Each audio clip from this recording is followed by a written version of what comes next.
half hold by the door was what you needed to do to get it again softer and rounder. So this is what I want to work on a little bit. You are now the third day here and you start to understand me a little bit and you see your own trainer riding, you see Michelle riding, another ride.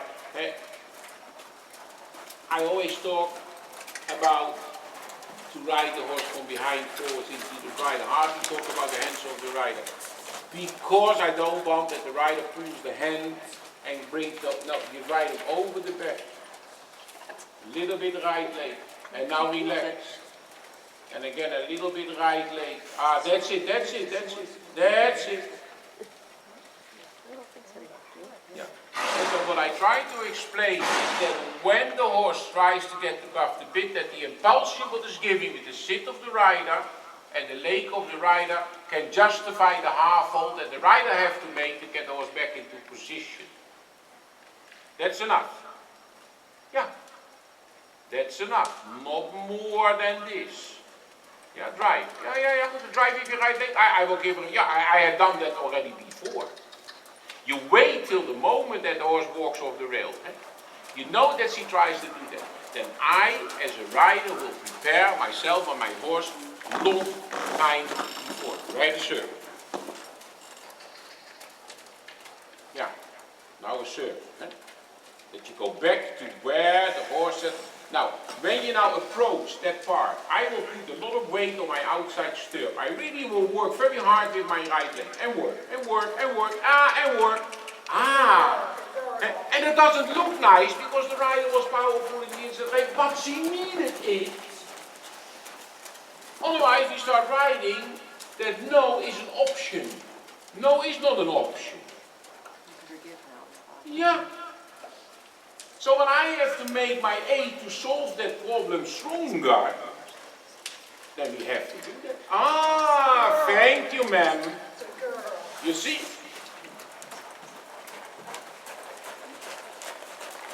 And then when the rider, when the horse is very submissive in that moment, and you pass that obstacle, and you get the lighter in the bridle, then you do exactly what I'm talking about.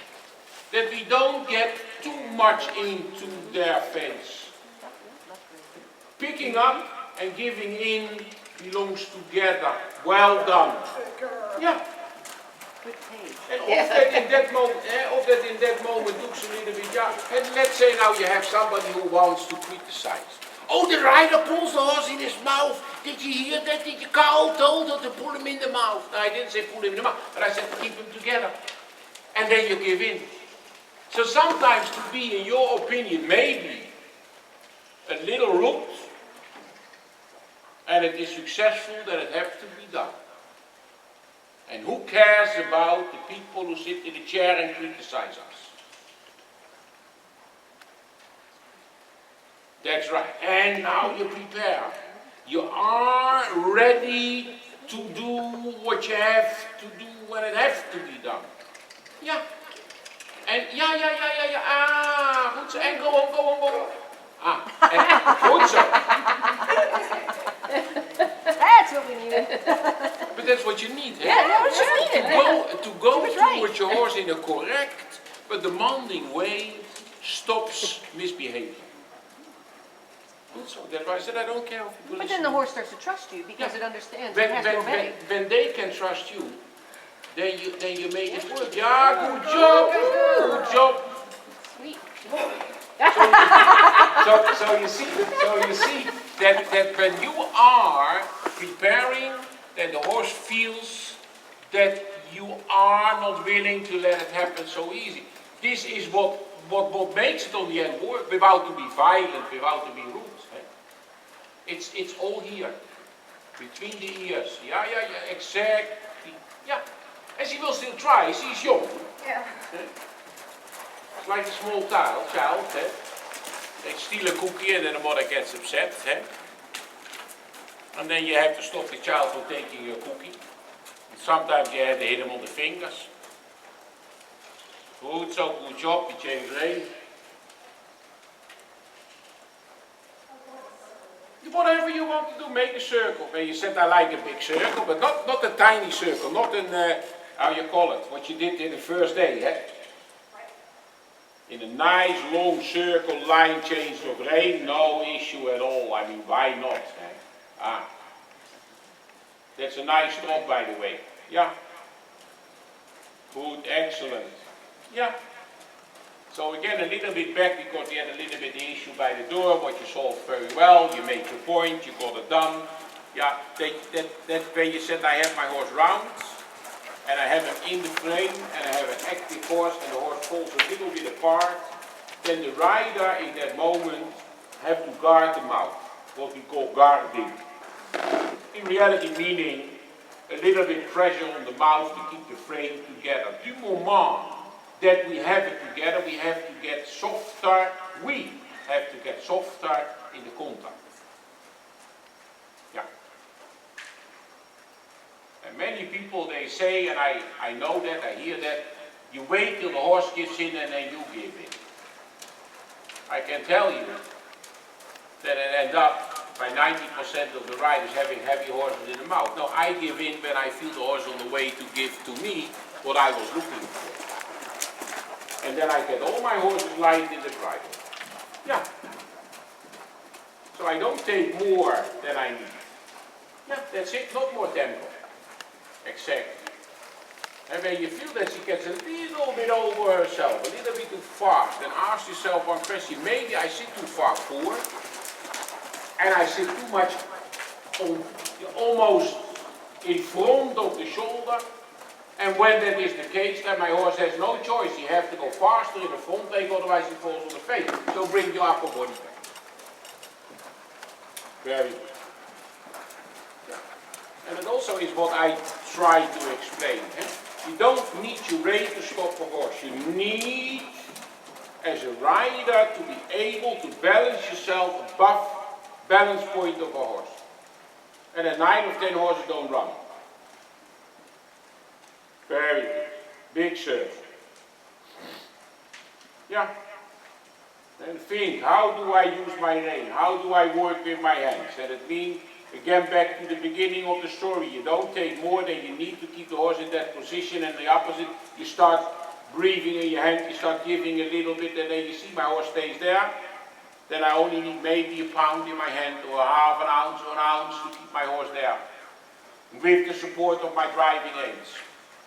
Great. That is also good in the bend to the left. No more bend to the left. Good. Yeah, go on. Yeah, and here a big circle. The right shoulder a little bit forward. Help the horse to turn the outside shoulder. And when we go with them, we make it easy. When we go against them, we make it difficult. Yeah, exactly. Sometimes a rider said, my horse cannot turn to the left. And then I watched them and said, what do you think? Yours cannot turn to the left. You cannot turn to the left. And where your upper body goes, if that horse is willing to go with us.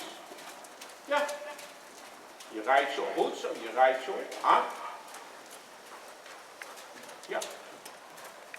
When you think about the circle, then you don't think about making the horse bend on the inside by thinking I make his neck shorter. No, you think about I make it outside longer. When we think like that, we don't come into a heavy horse on an inside bend. Big circle. Yeah. So when your outside shoulder comes forward, then the horse can make the outside of his body longer, what looks like he makes the inside shorter, but he doesn't make the inside shorter, he makes the outside longer. Yeah. On the end of the arena again a big circle. That's good. Now the horse is nicely straight. Because your inside leg was there when you hit the trail, when you hit the rail. Yeah. Think on your right shoulder. Yeah, watch to the left. Helps to turn your shoulder. Do another circle.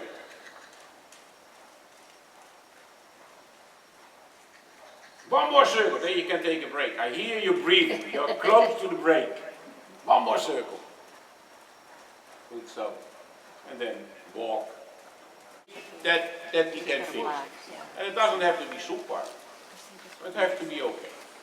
But very important is when she has to go to the right canter, that she is in a shoulder placed to the right, otherwise she cannot go to the right canter. And then when you come to that point where the shoulder goes right, then you come to sitting trot, and what is then the best place to go to canter? When you come to the wall, and then you said for my right leg, I engage the right leg from behind, and that should be the start of canter. So I will not do it now, for example, because now you go to the open side of the arena. I will do it when I get towards the wall on the other side. And because you want that the horse stays with you, not that he runs away. Now I will do sitting trot, sitting trot, sitting trot. Yeah, right canter.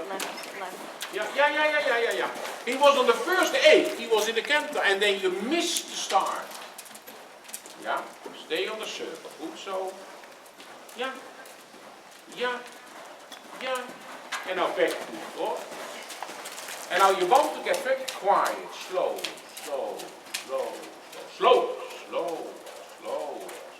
Like a snail. That's the key. Now you prepare the same thing. You try to bend the neck to the right with 2 reins, not with 1 rein. Then you say you face the wall, then you set my outside leg is a little bit behind the cut, and then my inside leg gives a small push. Now sitting trot. Now your right leg, now. Yeah, and go. Well done, lady. Not so difficult. Yeah, and quiet. Good so. Well done. And breathe. Don't stop breathing. Good. So now you bring it all back to a very quiet trot. Almost lazy. Good. So almost lazy. Now here we start by thinking about what we want to do there. So we slow it even more down, outside hand towards the wither, the neck of the horse a little to the right, your left shoulder forwards, you come over the center line, and when you pass the center line, then you have a small half hold left, and your right leg start pushing. Now. Good, so well done. I thought that will be, I don't know what kind of rodeo, but very good. Yeah, very good. So. Hello. In your shirt. I know you don't like me. You shot me. You shot me. In my shirt. Good. Little bit walk, then we finish it with a nice walk. You see, when you prepare it well, then it is not that difficult.